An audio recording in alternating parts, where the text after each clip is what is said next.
Hi guys, welcome to another vlog. This is a raw video. Tayo lang ay maghuhugas or magwawashing ng ating food cart dahil napakadumi na nga ito at medyo hindi nakaaya-aya ang kanyang appearance. Siyempre, pag nagfo-food cart ka at ikaw ang business owner, kailangan laging malinis, presentable ang iyong pwesto, ang iyong food cart para siyempre lapitin din ng customer at hindi sila mandiri or hindi sila magreklamo pag bumibili.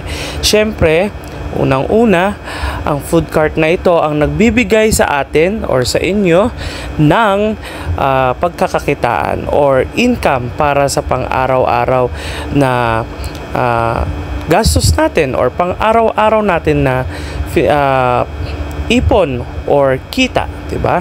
So ang food cart natin or anumang business na meron tayo sa atin ay kailangan alagaan natin. Kailangan bigyan din natin sila ng pansin. Kailangan pahalagaan natin kasi without this kind of business or food cart or anumang business na meron kayo, kung hindi nyo inalagaan yan, magtatampo din yan at syempre hindi yan magbibigay ng magandang income pag hindi nyo inalagaan or pinagbutihan. So, itong food cart ko na to ay na-build or ginawa ng aking tatay noong 2020 nung dumating ako ng Saudi. So, 2020 until now, 2024, sabihin na nating 3 years na siya sa akin. So, still, maganda pa rin ang appearance ng aking food cart. By the way, itong food cart na ito ay customized ng aking tatay. So, style jeep siya. Tapos ang sidecar niya ay parang model na sasakyan, parang ganyan. Tapos nilagyan namin siya ng motor sa gilid para yun yung kanyang magsisilbing parang katawan para umandar. So itong food cart na ito ay 3 years na sa amin na nagbibigay ng income. Hindi man natin masasabi na malaking income, pero nakaka-survive at nakakatulong sa pang-araw-araw namin na pangangailangan. Kasi syempre, pag may food cart ka, ups and down yan. Pag kahit may business ka, ups and down yan. So, sa business, hindi natin masasabi kung kailan tayo papatok. Hindi natin masasabi na minsan magda-down ng ating business, minsan nasa taas tayo, ganon. So hindi natin malalaman kung talagang minsan kung kailan tayo lalagapak or malulugi or magbo-boom yung business natin. Kaya sa katulad ko na small businessman ng isang food cart, dati 2 food cart ko, ngayon isa na lang. Katulad ko na nag-start sa isang maliit na business, ngayon nag-upgrade sa food cart kasi nag-start kami sa table lang, nag-start kami sa harap lang ng bahay namin hanggang sa binigyan kami ng food cart, napalago namin yung food cart hanggang sa napalago namin yung business namin na nung una namin food cart, pinagawa namin ng bagong cart na customized na kakaiba sa mata. Yun. So, yun na nga. 3 years na namin na napakinabangan itong cart namin. Bala ko na nga itong ibenta pero dahil masakit sa dibdib ko na ibenta, dahil umaalis nga ako at nag-a-abroad, sa barko ako nagtatrabaho, binalak ko siya ibenta pero masakit sa dibdib ko. Kaya, still, nasa akin pa rin siya at yung kapatid ko ang nakikinabang at nagmamanage. Pero good decision na hindi namin siya naibenta kasi yung sabihin mo ng 1,000 to 1,500 a day nakita mo is kung kukumpitin mo yun in 30 days, malaki na rin.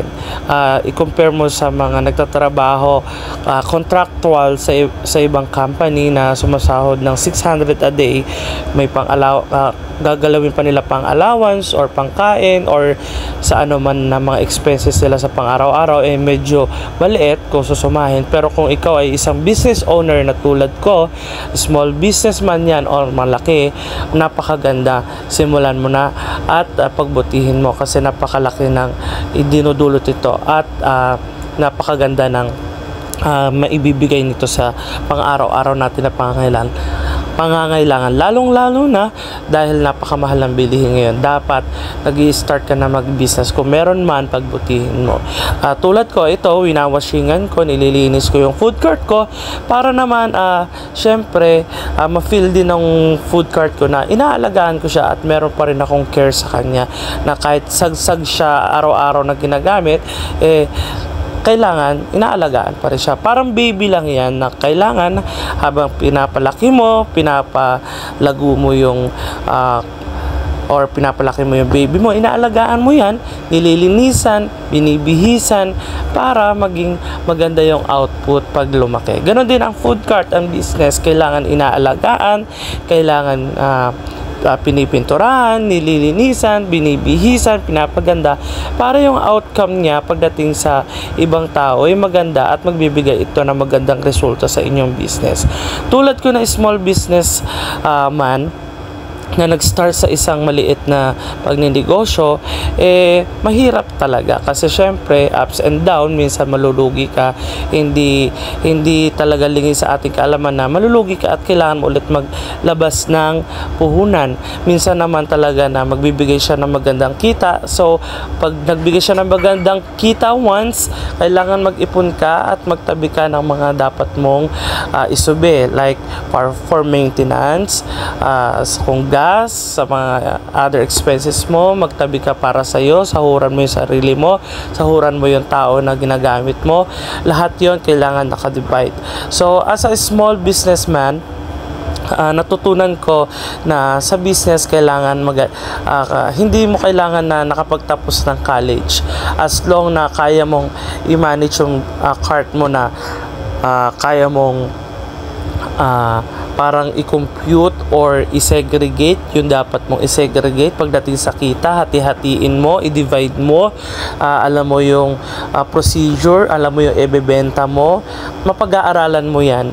Pag sinimulan mo yung business mo, mapag-aaralan mo yan. Day by day may matutunan ka, day by day may madidiscover ka, day by day meron kang matututunan sa pagtitinda mo at sa mga tao na nakakasalamuha mo. Minsan sa mga customer mo, matututo ka sa mga sinasabi nila or sinasuggest nila. Tapos i-ano mo yon, i-adapt mo yon at gagawin mo kung ano yung mga dapat mong gawin na baguhin or idagdag sa business mo.